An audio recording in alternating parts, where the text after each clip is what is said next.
Yes, hello. This is Dr. Chriss Lemmon, and this is my chat for the month of June. And I've been actually working out on some pavers in my front yard. They started to sink over the years in the center from rain, so I was back re-leveling them again. So you hear a little gravelness in my voice. That's from all the dust and sand. So this series of talks I'm doing this year was how I got my ideas. I used to like to say crazy ideas. We could call them intuitive ideas. We could call them spiritual ideas. We could call them what I guess whatever you wanted to. Are they useful? Well, for anybody very creative, to imagine something in a different sort of way and to implement that is part of creativity. Whether you're an artist, a musician, a sculptor, a painter, I did stained glass for a while, uh, whatever that art is that you're involved in, and life can be an art. It can be the art of living. People that are, I see it as an art have a more joyful life, have more interactive, have more interesting things going on rather than people that see life as a burden. And so, uh, how do I get into the mix of this whole thing? And as a teacher and even as a professional and as a therapist or a counselor, why, for the most part, I didn't really go into why I arrived at these things or how they were or what associated with it. It wasn't a teachable thing. It's just simply looking at background on how I got there. I've had a lot of people ask me, but it's not something where I can say I learned something a certain way and you do this, you'll get there. It doesn't work that way. I have an experience and then that develops or matures into something. So this is like anything else. I was a fidgety kid, so my parents sent me to dancing lessons because they thought that I didn't like sitting still. So they thought dancing would burn up that energy. And then, as it turns out, then I wound up doing some dancing, and I actually danced competitive for a little bit, for a short time, for a few years, in ballroom dancing. So, yeah, it's just there are. I met lots of other people that are in the same field, but they arrived there a total different way. So it just is what it is. So in the very beginning, I was a kid I had pneumonia a lot of times. So I was living in Pennsylvania. It gets to be cold, snowy, dreary, cold outside. So I spent most of my time as a kid, preschool, that first 5, 6 years in the basement playing. So yeah, because they didn't want me out in the rain. They didn't want me getting sick. I had pneumonia uh, 6 times in that 9 years, and I had bronchial pneumonia, not as severe, 5 times. So I was pretty much challenged a lot. So I stayed indoors when the weather was bad or windy or whatever my grandmother deemed undesirable for me to be out in. And that was okay. I was down there and I was playing games. I didn't have other kids to play with, so I just made it up. I imagined things a certain way. I had toys, whatever they bought me, I just put them all together on the floor. The nice thing is I didn't have to pick anything up. I just had to kind of scoot it back, but everything just laid on the floor. I could set up a play area, an imagined play area, and go back to it and go back to it. So I had an opportunity to reaffirm, to be able to connect the dots. Kids get inspired by whatever's in front of them and they move on to something else, but I could set it up and play with it a little bit. So, and imagine an image or an imagined piece or a picture is in a world of truth, a world of form, is a collection of or any sensory perception. So that could be a sound, it could be something you see, it could be something you feel, or more than likely it's going to be a combination of all those. There's preference, but we most certainly skilled in that. There's a little variation. They have more or less the same message. They have a different time signature and they work a little differently. Um, and you can get involved in lots and lots of data, which I have studied later on, the truth part of it. But as a kid, here I was just playing. I'd play in the basement. A couple of times a year, I had cousins that would come visit, stay with my grandmother. Their family was on vacation somewhere, and the kids would be there, and I'd be playing with them. So I got introduced to games, some of which I played, some of which I did not play or didn't know, but they had structure for their games because they played with the kids. So they came in the door saying, "Well, this is the way you do it right." It's like, oh my goodness. So they took a game that some kids have made up and they put rules to it. So this is the way you do it. Like, wow. Uh, this is back in before you could go buy a Monopoly set. This is back before there was television, right? This is way back. We didn't go to movie theaters. The so all the games that kids played were games they learned from other kids. And depending where you lived in the United States and what area you're in, the rules for that game were different. Be the same game, but it'd be different structure, different rules. So I'm sitting there with my cousins, and they're telling me how to play this game that I've played, but I made it up. And now they play it, but they have rules. So it's like, wow, that's very interesting. What I would see when my one cousin, she would say, Nancy was her name. Nancy would say, "This is the way you do it." And I could see that image in her head, like a picture, like she's got a piece, a picture of something. I saw people reading the newspapers, and they would be picture on a newspaper and they'd be reading that. I couldn't read, but I could see they were looking at the picture and reading. So I watched her, and it's almost like she's looking at a picture, and somewhere she's coming off with a script that almost like came out of the picture. Like, wow, it's kind of interesting. It made it a little more defined, the picture, a little more defined than Imagine Peace. Her brother was a little more less structured on rules. He changed over time, but at that time he was a little less structured on rules. We do that however, it doesn't matter. The rules don't matter. But for her, it was really important. It was rules. And so I saw those images and I thought, wow, this is interesting. When the weather was nice and I could get outside, then I would start to pay attention to other kids when I was 4 years old, 5 years old. And I start to notice they also had when we're going to play a game, they would all of a sudden get that image of how to do it. Like there's an instruction manual in the brain somewhere that's an image, how to do it. So that's where I started playing with the idea of an image. I'd see things a certain way. Um, I was really curious then because they were trying to get me to follow the rules in the game. Everybody's going to play the game and we'd follow the rules. Um, and I thought, wow, it's kind of interesting. I wonder if I could take that image, alter it, and then transfer it to someone. Hmm, that's kind of fun. So playing with kids, I would take the image. We were out in a field, we were playing a game, and took that image and I changed it and I just sent it around to everybody. And then all of a sudden they started playing it differently. And then I had one of the kids say, uh, I said, I thought we were doing it this way. And he said, no, no, the rules are this is the way it's supposed to be. And I go, wow, they don't get that they told me the rules a few minutes ago, and now I changed the image, and now they got new rules. Like, wow. And I'm 4. Come on. It's like I'm looking at this thinking, wow, this is interesting. And bigger kids, well, number one, they didn't want to play with us little kids, and they had more rules and a lot of rules. Uh, Even when they thought they were breaking the rules, they had to make the rules to break the rules. So it was just fun to start to notice that. Uh, I was very curious.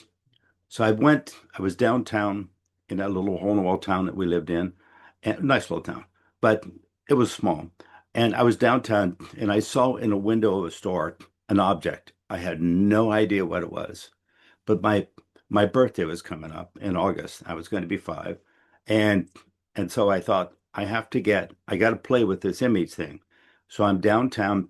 I look in a window and I see this object in there. It looked cool. I could imagine doing things with it, but I didn't know what it was. So I just kind of locked that image in my head. I took that image and I put it into my mother's head. So on my 5th birthday, she bought me that object, which was in a store downtown. Now get this, it was in a tobacco store. So you had to be of age to walk in the front door. So I couldn't have got in. Uh, and it was a pipe rack with a humidor. That's what it was. Pipe rack, couple rails would hold pipes and a humidor. Um, I didn't know what it was. So she bought it for me. I got it as a gift. I heard people saying, why would anybody buy a 5-year-old kid a pipe rack with a humidor? That's how I found out what it was. I never used it as a pipe rock or humidor. I used it like as kind of a fort or something. I just played with it with imagination. I'd like to tell you there were forts and castles and things like that, but you know, I wouldn't have known what forts and castles were. There was no TV, there was no movies. I didn't ever see any of those things. So everything I was doing was pretty much imagined. I think that there was an advantage to that today. Too much is fed to kids, and they got, like I saw, too many different sets of rules. But it is what it is. So at the time I started playing with that images, what I did notice after my birthday, and I had my humidor down in the basement sitting on the floor with my little toys and whatever junk I had laying around, and mostly things I found in the woods, rocks and things that looked like something, and pieces of wood and whatever. And I was just playing down there, and I'd have a couple blankets down there, and I could make tents, and I could, you know, have a fun time. Um, what I what I started noticing is that I look at the humidor and I would say, yes, I could put an idea in someone's head. I could give them that image. Wow, that's really kind of interesting. But then I would get away from it and I would think about something. I would see something I wanted. I might ask my mother, and she would say no. And then I'd have to sit there. This was 4th of July, and I'd ask for some sparklers. My mother said, no, they're too dangerous. Right. And then after she said no, I know better way to do this. I could have just put the image in her head and then she would have just got them. Instead, I asked her, and she had a logical truth of why I shouldn't have them. As a kid, they're dangerous. I could get hurt. Okay, cool. Why did I forget that I knew how to do that? Why is it I can't remember that? That was made it so bizarre for me. What I started doing is I I started playing with trying to remember that. I would play with, I didn't have other kids to play with, but every now and then when one would come by, but I'd play with it with my grandmother didn't drive. So if I went with her, she would go to the bank on Saturday morning or on Friday or Saturday, whichever day it worked out better for them. And she would walk downtown to the bank, which was maybe a mile, so it took a little bit of time. And then we'd walk back home again. So by the time I got to be 5, I'd walk with her. And we'd go down there and I got to look around at things and see things that, you know, I saw all kinds of things. I didn't see much in the way of kids. Even the bank didn't allow children inside. In those days, the bank would open at 10 o'clock and kids weren't allowed inside. So I had to go sit on a park bench while she went in and deposited my grandfather's business money.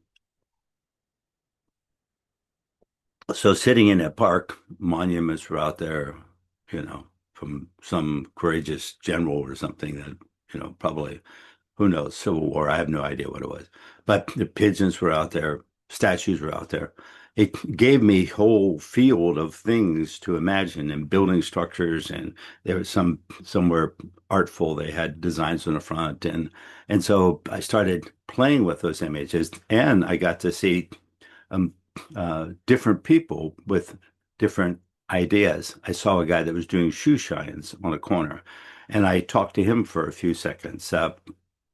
And I asked him where he learned that from, and he said that he had learned it when he was in the service. He had to shine shoes, so now he's out of the service and he's polishing shoes. And so I was trying to ask him questions to pick his game. Of course, he just like, go away, kid. You're affecting my business here. But it was all right. I wanted to see what kind of an image he had. So I watched when he would start to polish someone's shoes, and you could see that the image he had in his head was different for someone who was nicely dressed in a suit, or someone that came over with shoes on that's just a working person, and maybe a salesman or something. And so there was a difference, and I could see that in that pattern, that picture, that image in his head. So I was getting a lot. By the time I got to 6 years old, I started in first grade, and we were supposed to learn to read, right? And I would take my book home, and my grandmother would like to read. So she used to read the paper. So I would take the book and I'd say, hey, read this to me. I'm supposed to learn this. And she would read the book to me. And I would take the cover and make it an image. And then I'd memorize all the material in the book. So actually, in first grade, I got an award for being an excelled, phenomenal reader. However, I had no idea what any of those words were. I just memorized it all. And that's what I did all the way through. I didn't read my first book until senior year in high school. So I just memorized everything. I just logged it into a symbol. So now this may not be quote unquote a truth, you know, most certainly it wouldn't be a truth that we could, but it's exactly what we do. It's pretty much what a doctor does. He reads all this material. So when he walks in, he looks at you, he's looking for indicators that would indicate some type of disease or testing that he's going to do. And so he has that all in memory. He's remembered that. He doesn't look it up every time. He's remembered it. Lots of fields. Attorneys, the same thing. Attorneys have a lot more variables. They have to look some things up, but they at least have some idea. So this is not a foreign element. Working with symbols is not that different. I did several times as birthdays came down the pike. I would go ahead and see something that caught my attention. And just for kicks, I would then put out a picture of it. And it worked every time. I could most certainly get it. I I would then all of a sudden look at a vacation and look at a place and create a picture or an influence. And my mother and one of her girlfriends and myself went to Canada one time, and I was looking at pictures that were in a advertising pamphlet that had come out at the time with Canadian trips, big to do. And so I looked at those pictures and I imagined being able to see those things. And I I had no idea where my mother and her friend had planned to go, but anyway, we went to all those sites. Now, of course, it's only logical when I think about it now today. It's like, yeah, those would be the sites you'd go see, but I didn't know that, so I thought I was really accomplishing something. So I just played with that, played with that, played with it, played with that. I would start to use that in life as I got older.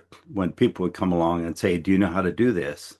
I'd look at it, look at their image, and say, "Yeah, I haven't done it for a while, but I can do that."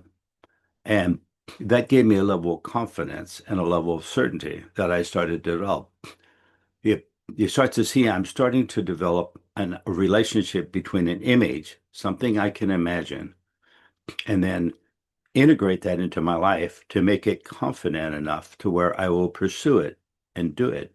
Now, I wasn't good at all those things. Some of them, some of them, I had people say, you really need a lot of practice. It's okay. But I engaged. And I think that's the element of life that I don't see right now in life is engagement. People are too pushed back, too cautious. Oh, I don't know how to do that. Oh, I can't do that. No, it's like you really need to engage a little more. So during the time that I was teaching, during the time I was working with people, it's just looking at an image and starting to say, what is that image telling me? What is going on in that? Now, that doesn't mean that's true, and it doesn't mean it always plays out into the structured world. But it does tell me there's an influence there. Some people that are, and then when I was young, I had no idea what created it. Some people have anxiety, some people have depression, whatever. And I could see that there'd be an image there, and I would talk about that image, and it wasn't quite correct. The image was a little different than that. It was my interpretation of whatever that energy was. It was the image that formed for me. So I found that people then have a kind of unique version of an image. Let me give you a quick example of images. Uh, I was in Southern California years and years later, long ways from that 5-year old, and I got a call from a woman. She had talked to one of my students, and she said that her husband was having problems sleeping, and if I'd come over and take a look, she thought it was something energetic, but uh, these were both people in the military. They're both in the Marine Corps, and they were married. And I got to their house, and they're dedicated Marines. They have pictures on their walls of tanks. They got hand grenade ashtrays and things like that. It's like, yeah, they both were just diehard military. And he was telling me that at nighttime he will wake up all the time with this dream of being bombed in a fire situation, uh, and he can't get any sleep. Uh, and he would go to a doctor on base, but then that would put a demerit in his file. He doesn't want that in his file, right? So it's kind of like, so he said, so we're calling you now. He wasn't thinking that I was going to be able to do anything. He thought I was some woo-woo person and like whatever. And so I'm explaining to him that, yeah, I teach different classes and we do exercises, but we do exercises so people can dance around some of those things that are affecting you, that are stuck in our head, that bother us, and that creates conditions. And so for your case, it's anxiety. So I'm said, so tell me a little bit about how it happens and what you feel. And so he's telling me those things. And of course, I don't really tell, I don't care what he's telling me. That makes no difference. As he's telling me, I'm looking at the image that starts to appear. And I'm going, wow. And then I could take that image that's in his head and I could move it out of his head. I could just move it just like this. I could just move it. And you could see him react to it. And he said, what was that? And he said, oh, I don't know. And he rubbed his head. I don't know what that was. And then he just go back to talking. I go, this is not his image. This is bleeding in from somewhere. So what I do, I tell him, dude, this image belongs to someone. We're in a huge apartment complex. Behind those walls, there's other apartments. When you're going to bed, on the opposite side of your bedroom, across the wall on the other side, is someone else sleeping in a bed, and he's having that dream that you're having. It's his dream, not your dream, and you're picking it up. I know that sounds weird. So I taught him a little technique before he goes to bed at night. He could kind of ground himself and picture what's of value to him, whether it's becoming a commander or lieutenant, captain. I don't know what they are in the Marine Corps, but whatever it was, what his passion was, what his desire was, whatever it was in life, to think about that a little bit and kind of reaffirm that before he goes to sleep, because there was a value obviously in it. He's dedicated his life to this. So he goes, yeah, okay. I taught him a little technique to ground himself, let that energy flow out that's coming in from someone else. It's kind of like a radio phone, blah, blah, blah. Anyway, he did it, at least tried it, and it worked. He could sleep, no problem. But he still thought I was crazy, of course. And so what he did after a couple of weeks of being able to sleep, and he realized, okay, I don't have to worry about going to see a doctor. I don't have to worry about this getting in my file. So he sat down and figured in his huge apartment complex next to a military base, they were lots, big, three-story buildings, huge, long. He figured out what unit would be on the opposite side of him. So he went around in the daytime, of course, in uniform, and he knocked on a door, and some guy with the chain opened the door and peeked through. And he said, you don't know me. I'm so-and-so. I'm obviously a Marine. I live on a room behind you. And I started getting a repeated dream. And he said, and a doctor told me it might be someone else's dream. He said, what I'm dreaming of. And he started telling the dream. And the guy says, oh my God, that's my dream. And he said, I'm being treated for that. This happened to him in Nam. And so he couldn't get it out of his head. So he's on medical leave, which is what my client was trying to avoid. And he goes, oh, really? And the guy says, yeah. And the guys then start filling in the detail. And as he's filling in the detail, my client's saying, oh my gosh, this crazy guy was right. It is someone else's dream. Symbols are intriguing. They can move around that way. They can influence you. Uh, the influence was there because there was a connective link. They were both in the military. They were both dedicated, at least for a while, into this idea of going out and fighting for your country and blah, blah, blah, and having experience. And so that then bleeds through. It makes you acceptable to it. Um, if somebody's sitting next to you and they're kind of bouncing around in a chair because you're sitting in a restaurant, there's music on the sound system playing, and you're sitting there and you don't dance, and you say, what is that crazy person bouncing around? Whether they got hemorrhoids or something? What's their problem, right? But if you were a dancer and you'd see them moving like that, they go, oh, look, they've got the rhythm in that music. I was like, wow, yeah, I can feel that too. It's like, that's kind of cool. Yeah. So you'll understand it. You can share an image when you have a connection of some sort. So not having that connection then is a little more challenging, which is why we taught classes in what they call intuitive training, which basically is just to be able to look at an image. And the biggest problem with intuitive training is that when you see an image in someone else, you then immediately go to something similar in your world and you start to talk about yours. It's not all about you. So intuitive training was to be able to sit down in front of somebody and see that image and then talk about the image, not your interpretation of it, but talk about the image, describe it. I'm seeing a cat that's all red and it's got these really long ears. It's like, I don't know, I've never seen anything like this. What is that? And then the person will come back and say, oh, when I was a kid, I used to have one of those cats that was a stuffed animal with big long ears and it got all really dirty. And my dad said, because it's so dirty, we can't clean it. We got to throw it away. And I just cried and cried for days because I love that cat. It's like, okay, so now you got a trauma situation that all of a sudden stuck this person with something that triggered something, like a male authority figure, whatever story you want to go into. You start to see how these start to connect. They just connect because they're influences.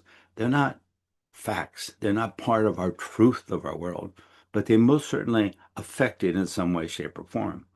So if you can talk through that, if you can get that energy off of that, you have to say something like, well, wasn't it nice that your dad was worried about you and worried about your health? He might have been a little gruff. Some people are. And so may not have been very considerate, but you see how he was really caring about you and he was trying to protect you. And so you start to feed onto this when you're talking to someone to develop a different relationship with the memories they have and be able to not have them go a certain way because they fire. Unconscious memories and subconscious memories will fire in about 3 seconds, and you'll have a reaction to that.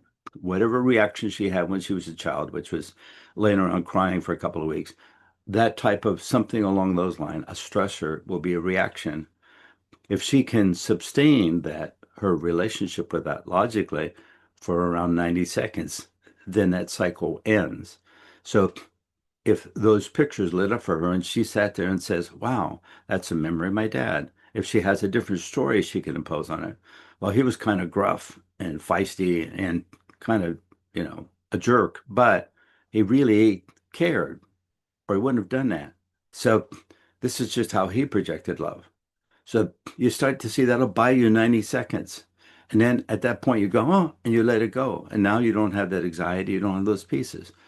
It's an easy fix, but it's not easy to get people to understand. At the time I started teaching, uh, we would think in terms of our ability to attend to something, to attend, focus onto something. And the most we could hold our attention onto something was about a minute and a half, and our mind would start to wander. Um, and that was in actually testing it, trying to keep our mind onto a certain pattern so that we'd be giving a test that would give you instructions and do things a certain way. And you had to remember them. We could then recall about a minute and a half into our memory. And now we're way, way down. And at last report, I've seen a couple of reports, one coming out of Europe for 52 seconds, another one out of America for 46 seconds. So we're not anywhere near that 90 seconds. So we're no longer near enough to make that separation from those memory pieces, from those patterns, from those images. So the reaction then runs in our body. And then we struggle with the reaction. So we have more experiences that maybe are going to lead you to see a therapist or something along the line, or at least be frustrated or get angry or be in some type of defensive mode or depressed mode, either anxiety, depression. So either pulling back, being defensive, or being aggressive, a little bit too outspoken, a little too harsh in your language, a little bit like her dad was. So those are normal elements that play into images.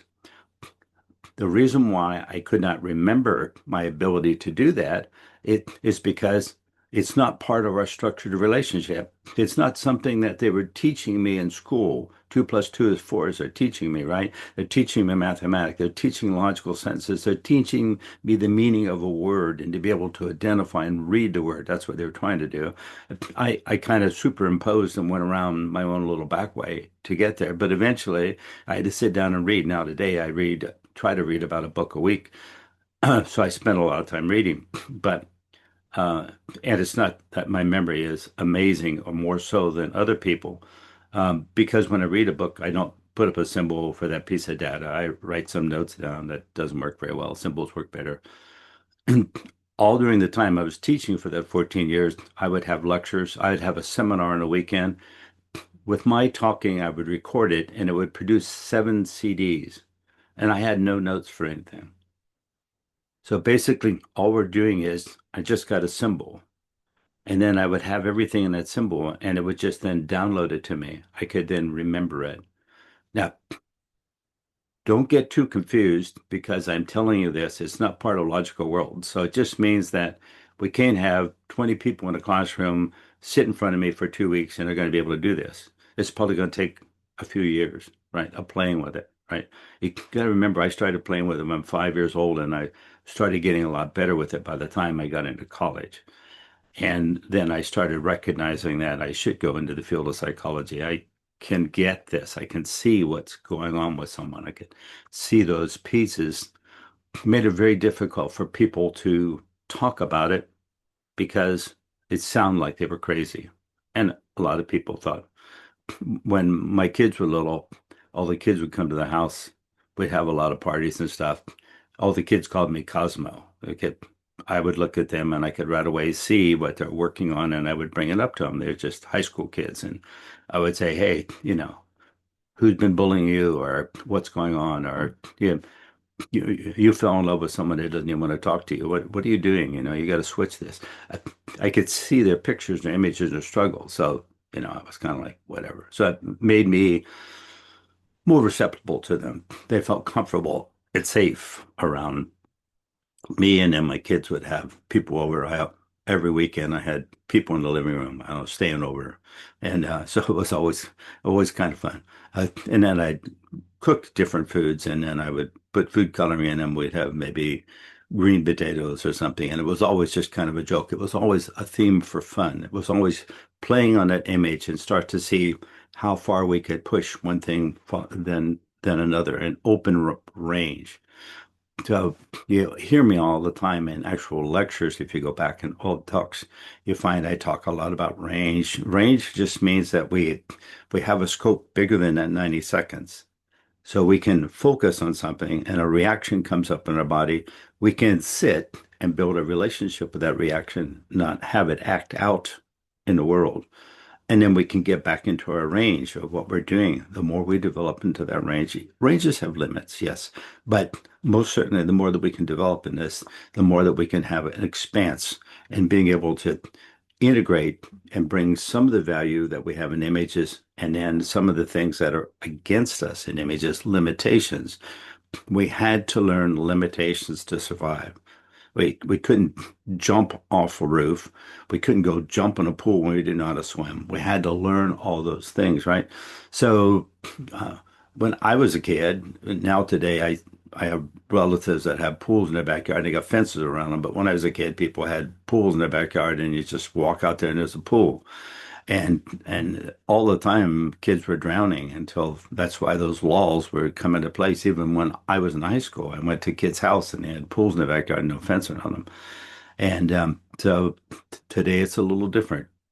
It just means that they've taken the ability to defend yourself, then was the ability to have an image that you could drown in there. So defensive. Now today the fence stops you, but it also stops you from forming an image.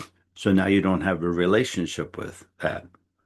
So it's good news and it's bad news. Everything is that way in life. There's not like, here's the way it is, you've got to follow this. What we're seeing today is like the truth in labeling, the truth in laws and rules, the way things are handled. All of that has kind of got adrift. I'm not saying there weren't crooked people, there probably were, but I'm saying that when crime becomes very easy, then you're going to have more crooked people, and lots of people are making bad decisions and they're not getting corrected. And so that's a dilemma. As we grow in population, there's more and more confusion, right? And so, really very important that we build range, we build attention, and we work with the images that we can imagine. When I was in the stained glass business, we had books of patterns, right? But I would go to someone's house and I would talk them in the idea of redoing maybe their front door on both sides of the door and the front windows in the living room into stained glass. The bigger the job I could get, the better, of course. And I would talk to the people. I would look at the image of what they thought was value. Some people kind of like the things that come from the days of nights, whatever, that period. Some people like the Art Deco period, right? Or Art Nouveau. Some people like things that are very structured and kind of architectural, like straight lines and angles. And so, talking to the person, I realized if I'm going to sell them on this, I would start to sketch out a little idea and said, "What do you think of this? Can you imagine this across the front?" I was building that image and putting it right over there for them to play with it.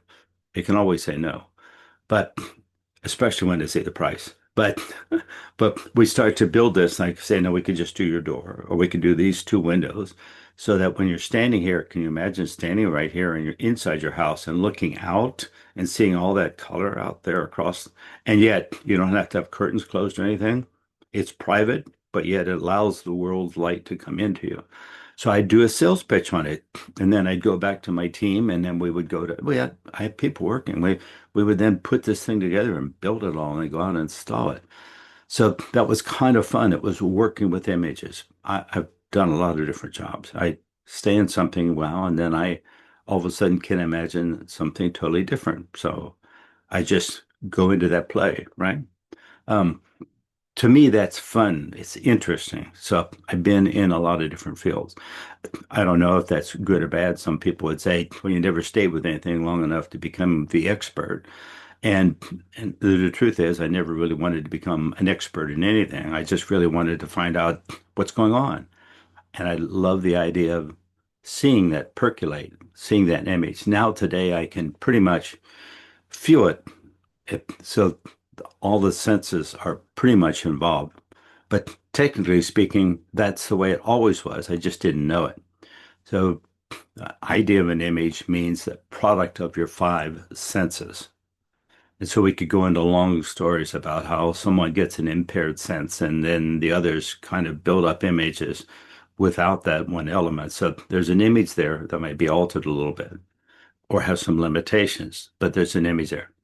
So so people talk, well, that's not true. You're seeing something. Well, yes, you're seeing an image, and the image may not be truth, but it's symbolic for something that probably is a real experience or a consideration, right? Most certainly come into play. We were doing a healing on a house. This is my last story, really. We're doing a healing on a house. So basically, I take a group of people, and we'd go sit in the living room. We'd go look at the house. We'd go sit in the living room because someone would call us and have something strange happening, and they want us to look why. This particular lady would get up in the morning. She would wash clothes. She would get breakfast, get the kids off to school, and then she had a preschooler, and then she would put the clothes that she was washing in the morning in the dryer, and then she would grab the preschooler, take the kid to preschool, and then she would go to work. And she had a job where she had a short day, a 6 hour day, and then she could come back and pick the kid up at preschool and come home. When she would come home, the dryer would be open, the clothes would be laying on the floor. Sometimes they'd be dry, sometimes they'd be wet. So she called someone out to check the door, see if the latch was working. They looked at the door. It was fine, nothing broken about it. Thought that was really weird. What would open a door? She put a double locks on the door to make sure nobody broke in. Maybe it was going through the clothes in the dryer looking for clothes, but nothing else was stolen. There was no food out, nothing like that. That's number one thing. They steal is appliances that they can sell, clothes they can wear, and food they can eat. And no appliances were missing, no food was missing. So anyway, it was a strange scenario. So we sat down in line and we read that. And to me, she was sitting in front of me and we're looking at it. And I said, bring your daughter over. Have her sit next to you. So I'm sitting there and right away I can see the images. Her daughter's got these little fairy things that bounce all over the place. And they like to throw things in the air. That's the movie playing in her head. It's like I can see that image. It's like, and she's sitting there kind of like ah da da. We're talking, we're adults. We're boring, and she's playing with these images. And so I see that. So I said, well, sometimes it's imaginary images. I know this sounds really weird, but just for fun, since we're here, let's see if we can clear some of them out of your house and see if it makes a difference. So basically, what I'm doing is I just put up a symbol, right? Because I play with symbols, images, symbols, same thing, right? Same image. I put it up and I put a charge on that, the opposite of these. Now I got a magnet, right? So I put a charge on this, and all of a sudden I see all these little fairy things. And the little girl is sitting there, and you see her head turning. It's like she's looking around. It's like all her little fairy creatures disappeared. You know, they all got sucked into this thing over here. And I take this thing and I just move it down the street a block, get the influence out. So what does the little girl do? She jumps up out of the chair without saying a word. Her mother turns around and looks, and she runs up to her room. And then she comes down the stairs, and she's just standing there. Her mother's sitting. She's standing there. She's looking at us and her mother, and she says, they're gone. And so I told her mother, I think what she's telling you is that whatever was opening your dryer, I have no idea how that all worked, but it's all done. And of course, then one of the girls that's sitting side with me, she goes into some story. Well, there was probably American Indians buried here, blah, blah. The story was totally useless, made no difference. But I didn't want to tell the story that I saw because then either a little girl might think she's crazy later on, or mother's thinking, well, already she thinks we're all crazy, but might think her daughter's crazy like we are. So I just kind of left my student sit and go with her story. And I told the little girl, I said, show me where your friends used to live in your room. So I take her hand and we go up and she's showing me her little dollhouse and she had these little pictures taped on the wall above it. And those were the fairies, but she made them mobile. Huh. How do you have that kind of influence where you can open a dryer and I have no idea, but I do know that it ended. That was the end of it. Mom called a couple of weeks later and said, "Oh my gosh, it's like the house is so different after you guys left. It's so peaceful." And my daughter goes to her room and she's paying more attention to the classes that she has in preschool, the little things that they do for them to play with projects, I think you call them, right? Coloring things, painting things, rather than just in there talking to herself. She wasn't talking to herself, she was talking to fairies. So, yeah, what is this a truth? Well, this is why I call it. I don't call it a truth, I call it an influence. And those things that we imagine can influence. Everything that we have around us was imagined by someone and put into force, right? We have rockets into space. We have all this stuff that just somebody at one point imagined, then had to take that and integrate it into the real world. And so that's what the brain is for, not the reactionary element, but the brain comes into that. No more stories, but you'll notice the difference because when someone has something going on in them and they're talking in terms of emotional language, I hate this. This is frustrating. This really pissed me off. Do you know what someone did? They just like, I don't know why they're picking on me. That tells you they're running on a pattern in here. It's emotional response. That's where it sits. When someone tells you about the steps that they've taken to do something, you realize that they just made a mistake in a step. They really need to go back and take a look at it again. They don't have an emotional language. They say, what is going on? I did this, I did this, I did all the things I was supposed to do, but it still didn't work out. So then you can sit down, let's take a look at this again. Let's go through these. Let's see what these steps were.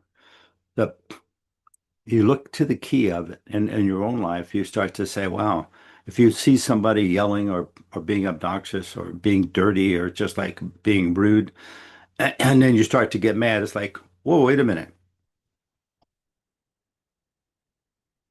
This emotional piece that's showing up in me is a reaction. Yes, this person is being offensive, but I could deal with this person being offensive. Why am I getting emotional? Why is this coming up?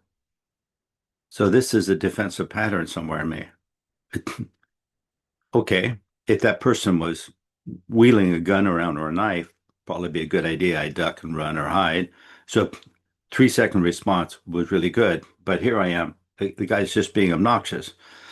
So I can take a breath and say, this is not my problem, right?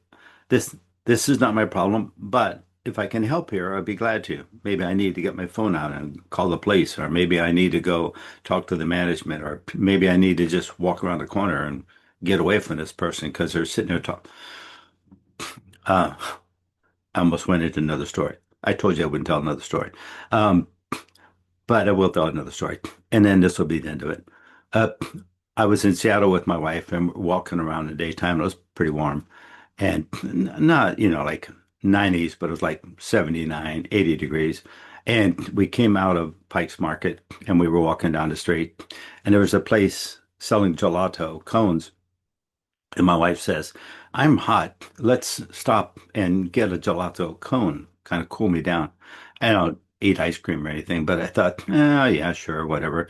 So I gave her the money. I said, yeah, you go ahead and get in line over there. I'm going to sit over here. I'm the old guy. Yeah, I'm going to sit over in this bench. And there's a guy that was standing there, homeless person. He's talking to himself.